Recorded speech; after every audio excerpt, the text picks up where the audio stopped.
Well, first of all, Steve, let me remind you began the top of the hour with that new IMF downgrade of global growth. There was one major economy that they substantially upgraded the growth prospects for. That was the United States. And that's because we have the successful economic strategy. That and a strategy certain tax has structure right now, Jason, that is apparently helpful to the economic growth. And in the tax deal at the end of 2012, we increased tax rates on capital gains and dividends. Some people predicted it would be the end of the world. It wasn't, precisely the opposite. As part of a balanced plan, our growth has sped up.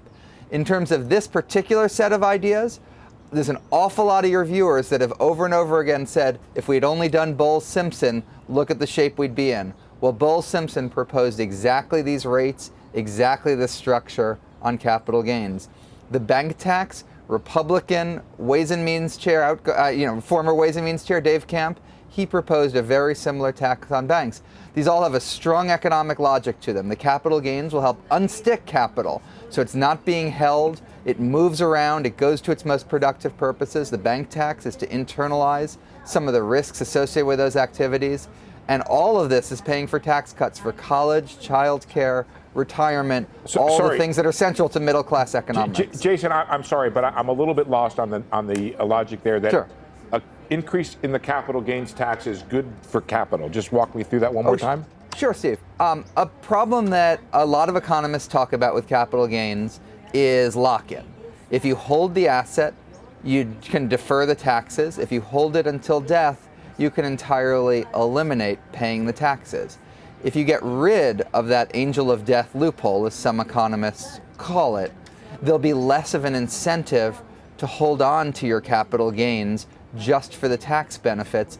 That'll actually free people up to realize some more of those gains and let them move their capital around to whatever is the most productive use of that capital. Jason, if this is so similar to what Simpson-Bowles had proposed and what Congressman Camp had proposed, why is the White House now proposing nearly the same thing that hit roadblocks so many times over the last few years?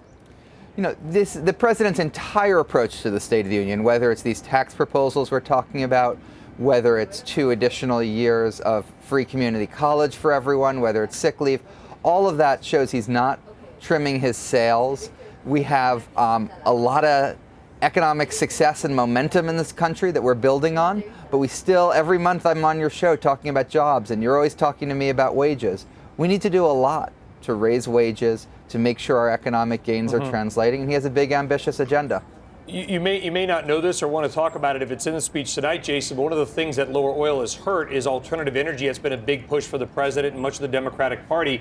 Is there going to be anything in the speech tonight that is going to suggest some kind of help for solar, wind, et cetera, given now that gas and oil prices are down? It makes that industry perhaps less attractive. You know our track record in terms of all the things we've done to support those industries, and one of the most important things we can do going forward is the talks in Paris this year to try to come up with a global approach to deal with climate change, and that approach would give a lot of impetus to continuing those investments in renewables. Jason, we have to leave it there, but I think you're going to be back. We have a lot to discuss about all the things in the president's State of the Union address tonight, a lot of economic proposals in there. Thanks for joining us this morning, Jason.